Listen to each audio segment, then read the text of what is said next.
చాయ్ తాగి లైట్గా టిఫిన్ తిని బీచ్కి బయలుదేరినాం. మహాబలిపురంలో బీచ్ ఫేమస్ అన్నమాట, చాలా బాగుంటుంది. నా చెప్పులు ఎక్కడో మిస్ అయినాయి, కొత్త చెప్పులు కొనుక్కుందామని వెళ్తున్నా.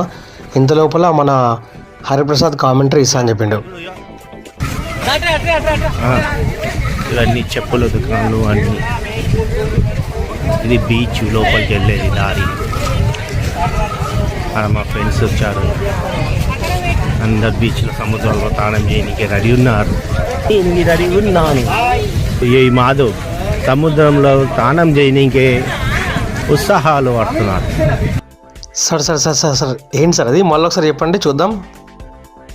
సముద్రంలో స్నానం చేయనీకే ఉత్సాహాలు పడుతున్నారు. ఆయన చెప్పులు పోయినాయంట, చెప్పులు తీసుకుంటున్నాడు. చెప్పులు చూస్తున్నాడు కానీ నచ్చుతలేదు. ప్లాస్టిక్ చెప్పులు చూస్తున్నాడు, వేసుకున్నాడు. Okay, perfect. ఇంకోసారి ప్లీజ్. Okay, perfect. మా వాళ్ళు ముందు ఉరుకుతున్నారు.